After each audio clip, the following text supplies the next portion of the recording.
روایت سن لیجیے۔ حضرت عائشہ رضی اللہ عنہ فرماتی ہے کہ رسول اللہ صلی اللہ علیہ وسلم عصر کی نماز کے لیے تشریف لے جا رہے تھے کہ آپ صلی اللہ علیہ وسلم کا گزر ایک کنویں کے پاس سے ہوا جس میں پانی موجود تھا۔ آپ صلی اللہ علیہ وسلم نے اس کنویں میں جھانک کر اپنی داڑھی اور سر کے بالوں کو درست فرمایا۔ حضرت عائشہ رضی اللہ عنہ فرماتی ہے کہ رسول اللہ صلی اللہ علیہ وسلم نے فرمایا آدمی کے لیے مناسب ہے کہ جب وہ اپنے ساتھیوں کے پاس جائے تو اپنی داڑھی اور سر کے بالوں کو درست کر لیا کرے، اس لیے کہ اللہ جمیل ہے، جمال کو پسند فرماتے ہیں۔ اس روایت کے بارے میں حکم کیا ہے؟ تو میں آپ کو پہلے ایک بات بتا دیتا ہوں۔ اس روایت میں جو آخری الفاظ آئے اللہ جمیل ہے، جمال کو پسند فرماتے ہیں، تو یہ الفاظ دوسری صحیح روایتوں سے ثابت ہے۔ مسلم شریف کھول کے دیکھیں، آپ کو مل جائیں گے۔ مسلم شریف میں مکمل روایت موجود ہے، مکمل روایت موجود ہے کہ اللہ جمیل ہے، جمال کو پسند فرماتے ہیں۔ لیکن یہ بحث کا جو مدعا بنی ہے یہ اوپر والے الفاظ، اوپر والی روایت کی وجہ سے بنی ہے کہ رسول اللہ صلی اللہ علیہ وسلم عصر کی نماز کے لیے جا رہے تھے اور کنویں میں آپ صلی اللہ علیہ وسلم نے جھانک کے دیکھ کے جو ہے اپنی داڑھی اور سر کے بالوں کو درست فرمایا۔ یہ اصل بحث کا مدعا ہے۔ تو اس روایت کے بارے میں حکم یہ ہے کہ یہ روایت منکر ہے، شدید ضعیف ہے، حتیٰ کہ بعض محدثین نے اسے من گھڑت تک کہا ہے۔ بہر صورت آپ صلی اللہ علیہ وسلم کے انتصاب سے بیان کرنا درست نہیں ہے۔ روایت نمبر 5، روایت نمبر 5 بھی سن لیجئے۔ اپنے قربانی کے لیے عمدہ جانوروں کا انتخاب کرو کیونکہ یہ پل صراط پر تمہاری سواریاں ہوں گے۔ اس روایت کے بارے میں حکم کیا ہے؟ پہلے میں آپ کو روایت پڑھ کے سنا دیتا ہوں۔ حضرت ابو ہریرہ رضی اللہ عنہ فرماتے ہیں کہ آپ صلی اللہ علیہ وسلم نے فرمایا اپنی قربانی کے لیے عمدہ جانوروں کا انتخاب کرو کیونکہ یہ پل صراط پر تمہاری سواریاں ہوں گے۔ اس روایت کے بارے میں حکم یہ ہے، سن لیجئے۔ مختلف الفاظ سے منقول یہ حدیث شدید ضعیف ہے، حتیٰ کہ حافظ ابن صلاح نے اسے غیر معروف و غیر ثابت کہا ہے، اور قاضی ابو بکر ابن العربی رحمۃ اللہ علیہ نے اسے غیر صحیح اور عجیب روایت قرار دیا ہے، اور ان حضرات کے قول پر حافظ ابن ملقن رحمۃ اللہ علیہ، حافظ ابن حجر عسقلانی رحمۃ اللہ علیہ، حافظ سخاوی رحمۃ اللہ علیہ، علامہ اجلونی رحمۃ اللہ علیہ، علامہ زرقانی رحمۃ اللہ علیہ، علامہ امیر صنعانی رحمۃ اللہ علیہ، علامہ محمد بن محمد درویش خود رحمۃ اللہ علیہ، علامہ محمد بن علامہ طولون رحمۃ اللہ علیہ اور علامہ غماری رحمۃ اللہ علیہ نے اعتماد کیا ہے۔ الحاصل یہ کہ آپ صلی اللہ علیہ وسلم کے انتصاب سے بیان کرنا درست نہیں ہے۔ روایت نمبر 6، چاشت کے وقت کی خاص دعا۔ یہ دعا چاشت کے وقت لوگ پڑھتے ہیں، اللہم بک احاول و بک اصاول و بک اقاتل۔ اس روایت کے بارے میں حکم کیا ہے؟ اس روایت کو چاشت یعنی کہ اس دعا کو چاشت کے وقت پڑھتے ہیں، تو اس دعا کو چاشت کے وقت پڑھنا ثابت نہیں ہوتا، لیکن یہ دعا بہت سارے صحابہ سے ثابت ہے، بہت سارے صحابہ سے ثابت ہے، لیکن کب پڑھنی ہوتی ہے یہ سن لیجئے۔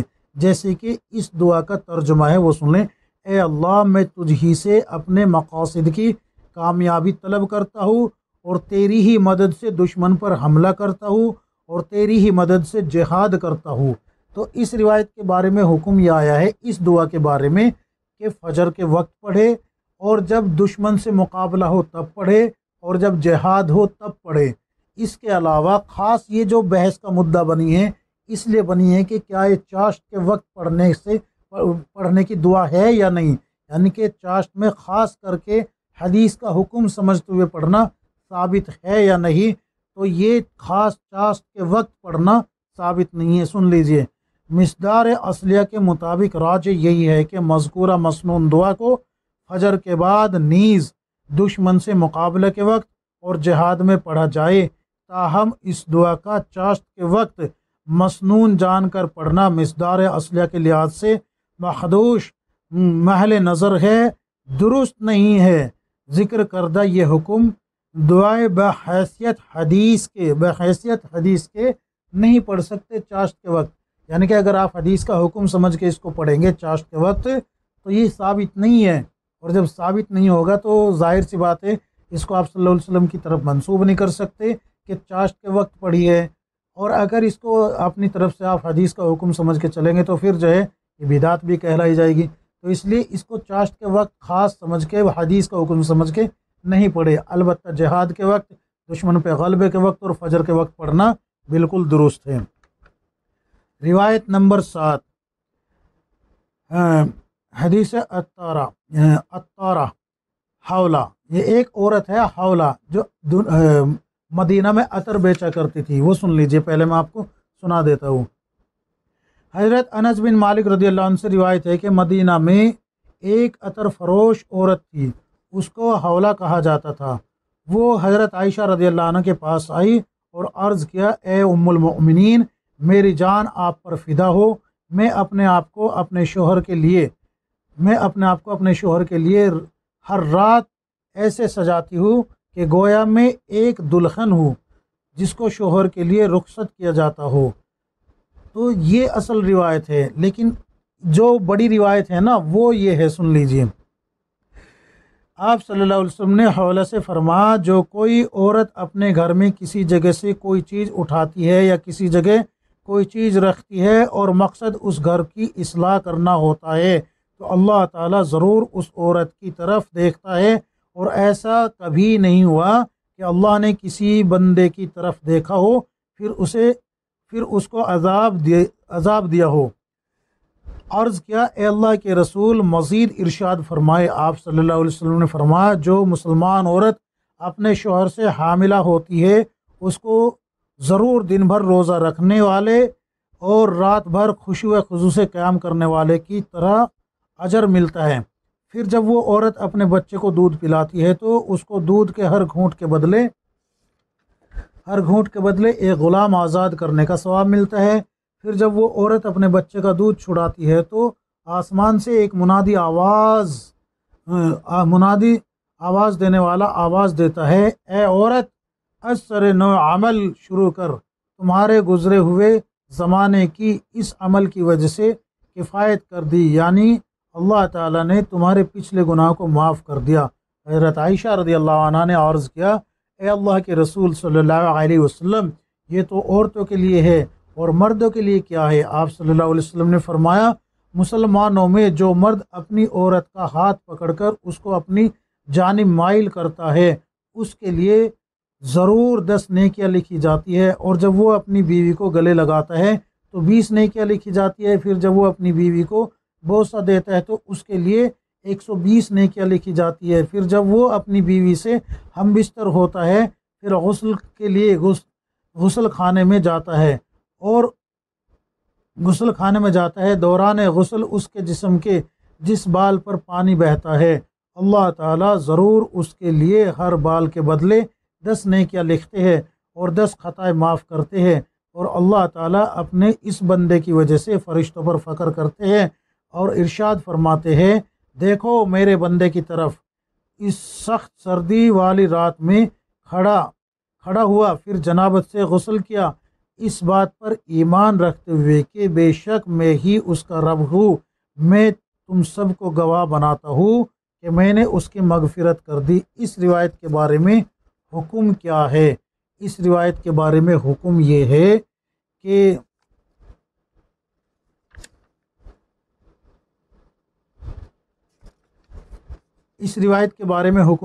سن لیجئے۔ حافظ دار قطنی رحمۃ اللہ علیہ، حافظ ابن جوزی رحمۃ اللہ علیہ نے حدیث عطارہ کو باطل من گھڑت قرار دیا ہے۔ حافظ ذہبی رحمۃ اللہ علیہ، علامہ ابن عراق رحمۃ اللہ علیہ اور علامہ شوقانی رحمۃ اللہ علیہ نے حافظ دار قطنی رحمۃ اللہ علیہ اور حافظ ابن جوزی رحمۃ اللہ علیہ کے کلام پر اعتماد کیا ہے۔ اسی طرح امام ابو داود طیالسی رحمۃ اللہ علیہ اور حافظ عبد الرحمن بن مہدی رحمۃ اللہ علیہ نے سند کے راوی زیاد بن میمون پر اس حدیث عطارہ کا انکار کیا ہے۔ نیز زیاد بن میمون نے ان دونوں حضرات کو اس حدیث سے رجوع پر گواہ بنایا ہے۔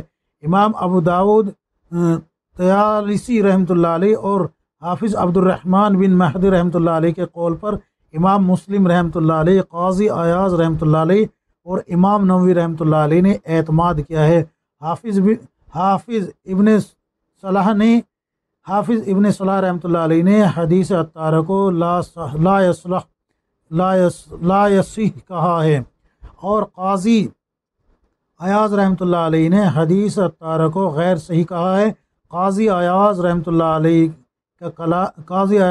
علیہ کے کلام پر امام نووی رحمۃ اللہ علیہ نے اعتماد کیا ہے۔ الحاصل زیر بحث روایت کو رسول اللہ صلی اللہ علیہ وسلم کے انتساب سے بیان کرنا درست نہیں ہے۔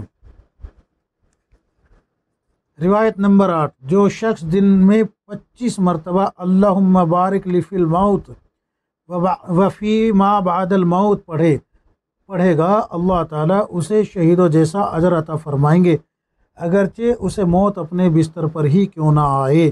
اس روایت کے بارے میں حکم کیا ہے؟ سن لیجئے، پہلے روایت پڑھ دیتا ہوں۔ حضرت عائشہ رضی اللہ عنہ فرماتی ہے کہ میں نے رسول اللہ صلی اللہ علیہ وسلم سے عرض کیا کہ اے اللہ کے رسول صلی اللہ علیہ وسلم، کیا شہید صرف وہی شخص ہے جو اللہ کے راستے میں قتل کر دیا جائے؟ رسول اللہ صلی اللہ علیہ وسلم نے ارشاد فرمایا، اس طرح تو میری امت کے بہت ہی تھوڑے لوگ شہید کہلائیں گے۔ جو شخص دن میں 25 مرتبہ اللہم بارک لی فی الموت وفی ما بعد الموت پھر اگر اسے بستر پر بھی موت آ جائے تو اللہ تعالیٰ اسے شہید کا اجر عطا فرمائیں گے۔ اس روایت کے بارے میں حکم کیا ہے؟ شدید ضعیف ہے، بیان نہیں کر سکتے، اس کو بیان کرنا درست نہیں ہے۔ روایت نمبر 9، روزانہ 20 مرتبہ موت کو یاد کرنے سے روز قیامت شہداء کے ساتھ حشر۔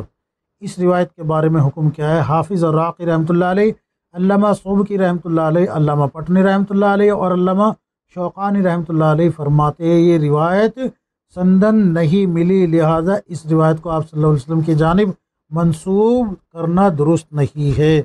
روایت نمبر 10، گناہوں کو یاد کر کے غمزدہ ہو جانے کے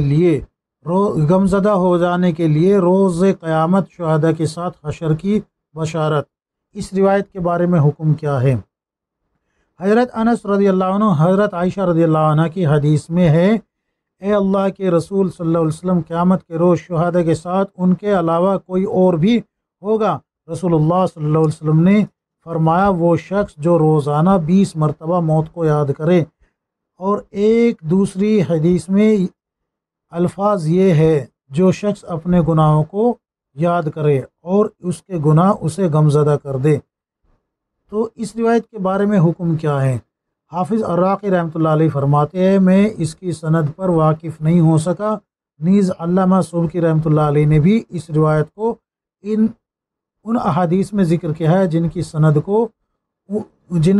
ان کو نہیں مل سکی، چنانچہ معتبر سند ملنے تک اسے ہرگز بیان نہ کرے۔ یہ 10 روایتیں آپ حضرات کی خدمت میں پیش کر دی گئی ہے۔ امید ہے کہ یہ تمام روایتیں آپ حضرات کی سمجھ میں آ گئی ہوگی۔ اللہ تبارک و تعالی ہم سب کو کتاب و سنت کے مطابق زندگی گزارنے کی توفیق عطا فرمائے، آمین یا رب العالمین۔